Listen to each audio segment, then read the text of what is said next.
Eh bien, bonjour, bonsoir, salut à toutes et à tous, ici Rager. On se retrouve aujourd'hui pour le début de cette aventure, les gars. J'ai essayé de vous teaser, j'ai essayé de vous chauffer, de venir faire ça avec moi, les gars. On va lire le livre de Brandon Sanderson, Vers les étoiles, Skyward. Allez, je vous le montre vite fait en vidéo. Voilà, ça c'est le dos. Je vous invite à vous acheter le livre et à suivre l'histoire avec nous. Le délire, c'est quoi? Je le rappelle, on va lire le livre chapitre par chapitre. On va faire des reviews sur chacun de ces chapitres. Et on va essayer d'apprécier ensemble cette aventure de science-fiction que nous propose Brandon Sanderson. Et du coup, on va lire la prologue.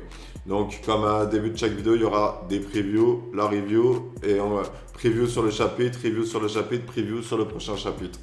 Donc du coup, on va dire la prologue. Alors à quoi s'attendre de cette prologue? Eh ben, ça va nous placer dans l'histoire, dans le contexte. Très sincèrement, Brandon Sanderson, j'ai lu qu'un extrait de son livre, alors je ne sais pas du tout de quoi va nous parler, de quoi vont nous parler les chapitres, les œuvres, par quelle épreuve va passer le héros. J'ai aucune information sur ça. Je sais une information cruciale qui, j'espère, sera vite amenée pour que je puisse vous en parler, parce que c'est un point qui m'a convaincu de lire le livre parce qu'il y avait un lien entre l'histoire racontée dans le livre et ma pathologie.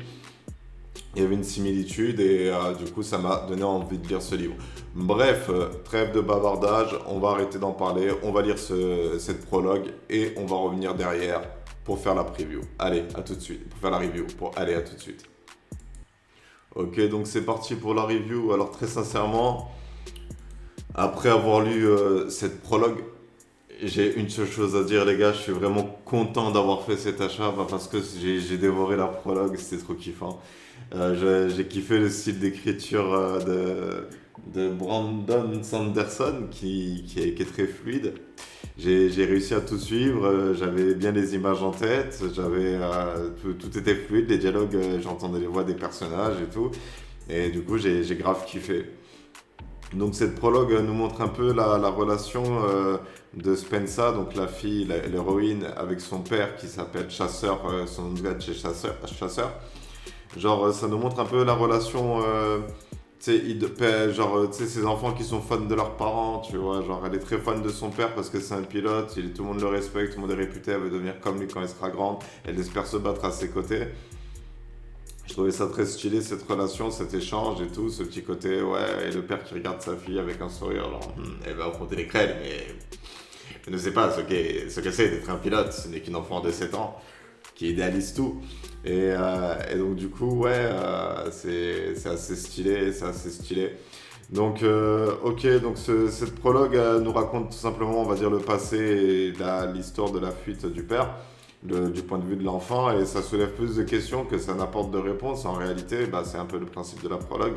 Parce qu'au final, le chapitre raconte qu'à la fin, le père a fui le combat, mais juste avant le combat, justement, il faisait partie de ceux qui souhaitaient se battre contre les Krell, alors que les autres disaient justement qu'il fallait s'enfuir, abandonner la base. Et lui, il faisait partie justement de ceux qui étaient là en mode non, les gars, il faut se battre. Si un jour on veut redevenir une humanité, si un jour on veut avoir de nouveau un monde, il faut affronter les Krell maintenant. Tu vois. Et donc, du coup, lui, il a motivé les troupes et au cours de la bataille, il s'est passé quelque chose, tu vois. On sait pas encore quoi, tu vois. Il s'est passé quelque chose où il a dû se dire oh putain, là, faut s'enfuir. Et du coup, bon, ça tisse toujours pas le petit point que moi je connais et que vous connaissez pas si vous me faites confiance, tu vois. C'est ce petit truc teasing, tu vois, qui va faire passer. On est en science-fiction, mais après, quand ça va arriver, on sera au-dessus de la science-fiction, tu vois. Alors, du coup, qu'est-ce que j'ai à dire sur cette prologue? Non, elle était kiffante, cette prologue. Elle me donne envie de lire la suite. Elle me donne envie de lire la suite. Alors, moi, après, en termes de lecture, j'ai du mal à me concentrer, mais là, j'ai réussi à me concentrer, justement. Mais j'ai du mal à enchaîner les chapitres et tout. Et là, très sincèrement, ouais, Spencer est un personnage attachant. J'aime bien un peu ce côté, elle veut devenir une héroïne. Alors, elle veut devenir une héroïne du point pour que plus qu'on se moque d'elle, pour plus qu'on la trouve bizarre, tu vois. Donc, il y a peut-être aussi un peu ces quelques petits sujets de la vie qui vont être abordés à travers la vie de Spencer, tu vois. C'est un peu l'acceptation de soi et l'acceptation des autres, tu vois. Et donc, du coup, ouais, j'ai hâte de voir un peu la suite de l'œuvre. Donc là, la prologue et se veut un peu détaché de l'histoire. En général, une prologue, ça envoie dans l'histoire et ensuite, tu vois, le chapitre 1, c'est pas la suite de la prologue. En fait, la prologue, c'est vraiment l'origine de l'histoire, tu vois. Donc, à quoi s'attendre pour le chapitre 1? Alors, moi, je m'attends un peu du quotidien de la part de Spencer, voir un peu à quoi ressemble sa vie avant de devenir une pilote. Parce qu'à la fin, elle précise quand même qu'elle était plus considérée comme la fille d'un héros, mais comme la fille d'un lâche. Et c'est le genre de truc qui risque de la suivre, en fait, tu vois. Surtout si on est dans une société où les Krell, c'est les ennemis jurés, tu vois. Ça risque de la suivre, le fait que son père ait abandonné le combat. Et en plus de ça, il a été abattu par sa propre escadron, tu vois, pour avoir fui le combat. Donc, on va avoir probablement beaucoup d'explications de comment vit Spencer sa situation. Pas de grandes hypothèses à faire pour le moment, surtout que bah, le gros point clé, genre, je le vois venir. Mais moi, je pense, là, à ce stade-là de l'histoire, je pense qu'il s'est passé un truc du côté du père. Il y a eu une petite révélation. Tu vois, le délire, il s'est passé un truc, même s'ils ont gagné la bataille, lui, il a dû avoir une information que finalement, il fallait fuir cette bataille à tout prix, qu'il fallait fuir les Krell à tout prix, parce que finalement, les Krell, ils sont plus dangereux que ce qu'on pense, et que justement, sa radio, elle n'a pas été retransmise, il a dû lui arriver un truc, tu vois, dans sa bataille, qui lui a fait vriller en mode, oh mon Dieu, mais les Krell sont trop dangereux, il faut les fuir. Et il a essayé de motiver tout le monde et tout le monde l'a abattu parce qu'ils étaient en train de gagner la bataille. Tu vois, c'est peut-être une petite technique de Tsum Tsum, tu vois. Peut-être tes Krell.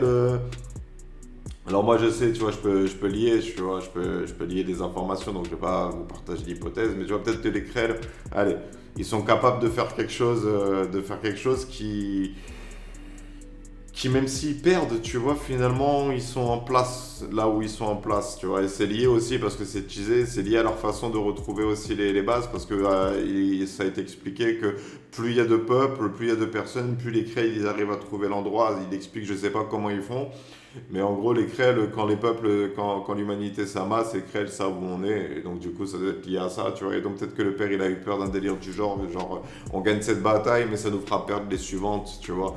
Et du coup, c'est le genre de truc que j'espère que ça sera développé au fur et à mesure dans l'histoire par, je sais pas moi, un ami du père qui va révéler non, mais en fait, ton père il a fui pour ça. Et donc, du coup, voilà.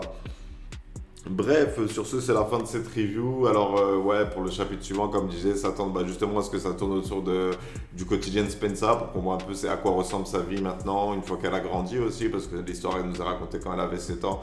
Donc, ça va être intéressant de voir aussi un peu son quotidien dans le chapitre 1, voir aussi les personnages qui tournent autour d'elle.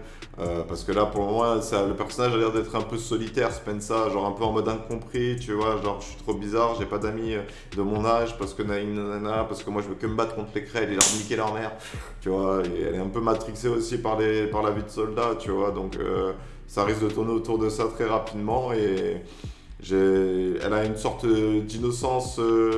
Genre, oui, les Krell sont méchants, faut les tuer, tu vois, elle cherche pas à réfléchir plus loin, et donc du coup, voir l'évolution de ce personnage au cours de cette œuvre-là, ça va être intéressant. Bref, on va s'arrêter là pour cette review, les gars, je vous invite à vous acheter le livre, et à faire comme moi et attendre le prochain épisode. Du coup, pour le chapitre 1, je vous attends pour le chapitre 1, je vais attendre que cette vidéo sorte, mais moi je pense que je vais commencer la série vidéo parce que j'en peux plus d'attendre, tu vois, et c'est une connexion internet, mais je pense que je vais m'acheter une puce un forfait Lika mobile là, tout de suite aujourd'hui pour vous partager mes vidéos parce que là c'est bon, genre. Là, j'ai envie de faire des vidéos, tu vois, j'ai envie de percer dans le YouTube game. Bref, on s'arrête là pour cette vidéo. Sur ce, c'était Riger. Je vous remercie d'avoir suivi cette vidéo. Je vous souhaite une bonne journée, une bonne soirée, un bon après-midi. Et je vous dis à bientôt pour une prochaine vidéo.